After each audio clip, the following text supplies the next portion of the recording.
when you talk about the role of the CISO fundamentally being different from other roles, what do you mean? Explain to me what you mean by that.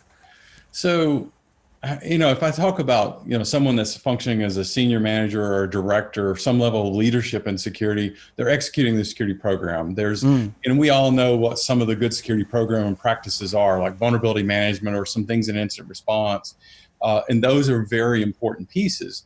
But if you ask, and one of the things I tell folks is if you ask the security leader, what is your security strategy, and you get a list of those departments or practices, then it gives me pause, because that's not your strategy. And so what the CISO and the top level strategy kind of go hand in hand is they must understand like the four dimensions of security. It's like the business, the threat landscape, what it is, our mission and objectives, what's the risk posture of the company, and meld those together and into a way where you fuse all of these business strategies and how we're going to be successful in this landscape with the practices. So it ends up being practices, but the difference is security is not a top 10 list, because number 12 or number 13, as minuscule as it'll be, that may be the thing that compromises. So you've got to look across the entire landscape of what it is you're trying to solve in the security space. You can't solve everything, but you have to have eyes on everything. So it's a broadness of vision, but it's a different way you communicate it. It translates into activities, but it doesn't start with activities. So that's quite a leap to take, isn't it? From being, your traditional security professional to being a CISO. I mean, it's a wild leap. Yes. Wow. Yes. Yeah. And so the thing about it is, that was my advice to this particular individual, is that you've been very successful at running this program and this practice and this capability, but don't mistakenly, I've seen CISOs not be successful because they mistakenly say, I just need to do a little bit more of this or a little bit broader. It's not.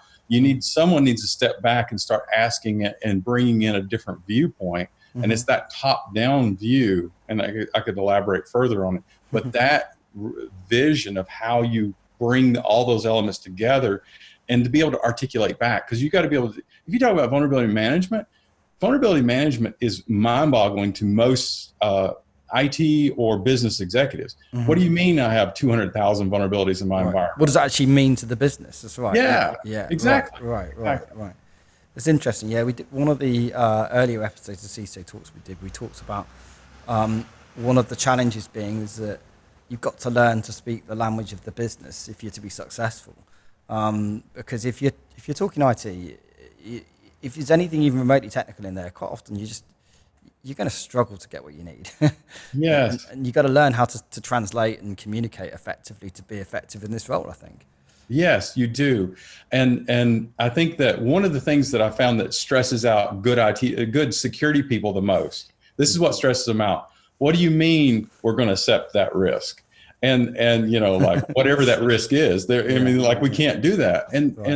And there's always there's a balance, right? You've got to make sure you're balanced in this approach, because you can go too far with risk acceptance and just push paper to make you feel better about your security program. Right. But ultimately, there's certain things that it may be a vulnerability in the organization, but if you look at all the context and the funding and the situation, it may be the best thing to not remediate, but actually mitigate instead. Right. And I guess it's about prioritizing as well, because as you rightly say, if you go to the board and you say, look, we need all of this, it's just not going to happen. Like you've got to be realistic about trying to help them understand the level of risk and realistic your security program, and you, rather than sort of leading with fear and say, well, if you don't do all this, we're stuffed. Yeah. It's getting that balance right, isn't it? It's tough to do, because it's all important. You've got to do it all, but you can't do it all. Absolutely. And one of the first things when I'm moving in is talk about, say a CISO moves into a new company, right? What's the first thing you got to do? What is the very first thing to do? Well, the first thing you got to do, and there's a lot of first things, but one of the top things is to get the trust of the executive leaders of the company. Trust. Right. And how do you get trust? One of the ways is to shoot them straight. Don't, give them options. If you say, all this is bad, everything has to be remediated now, and it doesn't show that you've added context and priority to it. Now, sometimes you got to speak it like it is, but if you're able to give and take, if you can show that you can speak the language of the business and you can prioritize appropriately, you start to build the respect and trust, so that when you go to them, they're not trying to say, all right, do I need to really pay attention, or do I not need to pay attention? You get through all that and you can get to real good conversation that way.